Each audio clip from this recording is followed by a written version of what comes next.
বললাম ব্লগ করব, সেজন্য সামনের সিটটা দিল। তিস্তা ব্রিজ, এখান থেকে গ্যাংটক যাওয়ার লাইনটা ভাগ হয়ে গেছে এবং কালিম্পং যাওয়ার লাইনটাও ভাগ হয়ে গেছে। এখানে একটা কত সুন্দর পেট্রোল পাম্প। বন্ধুরা, আমি এখন রয়েছি কালিম্পং এর এনবিএসটিসি বাস স্ট্যান্ডে। এখানে ট্যাক্সি, প্রাইভেট বাস সব আর কি এক জায়গায় স্ট্যান্ড। তো এখানে আর কি 2টার সময় বাস ছাড়বে, 7-8 মিনিট আগে আমি আর কি খাবার অর্ডার করছিলাম, ভাতের জন্য পাচ্ছিলাম না, সেজন্য ভেজ মোমো নিয়ে নিলাম প্যাক করে, গাড়িতে বসে খাবো। এখন 50 টাকার বললো, 2টা বেশি দিয়েছে।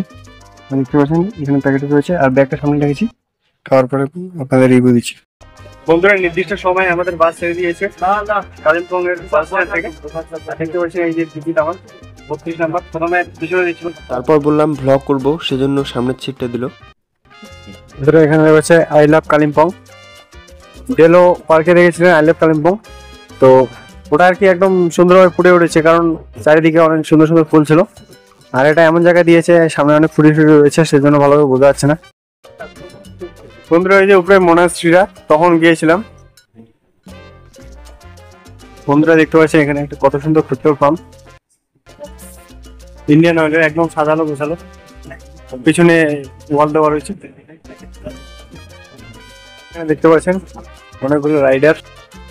এখানে দেখুন রাস্তাটা কত ভয়ঙ্কর ভাবে একটা কার্ভ নিয়ে নিচে নেমে গেছে। আর আজকে যেহেতু সানডে, প্রচুর ট্যুরিস্ট আসছে এদিকে পাহাড়ি এরিয়ায়।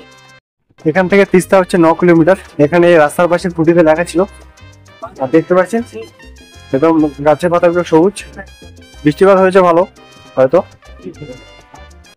আর অন্য অন্য জায়গায় গাছের পাতাগুলো ঝরে গেছে, এখানে নতুন গজিয়ে উঠেছে। বন্ধুরা, দূরে দেখতে পাচ্ছেন পাহাড়টা দেখা যাচ্ছে, সেখানে হয়তো গাছপালা নেই। বন্ধুরা, ওই যে দেখতে পাচ্ছেন ওটা হচ্ছে সিকিমের স্টেট বাস। এখান থেকে গ্যাংটক যাওয়ার লাইনটা ভাগ হয়ে গেছে এবং কালিম্পং যাওয়ার লাইনটাও ভাগ হয়ে গেছে।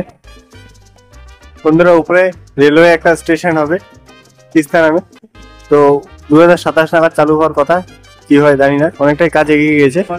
আর এটা দেখতে পাচ্ছেন তিস্তা ব্রিজ, এটা হচ্ছে তিস্তা নদী, এটার পাশ দিয়ে আর একটা ব্রিজ হবে, সম্ভবত রেল লাইনের জন্য এই ব্রিজটা তৈরি করা হবে।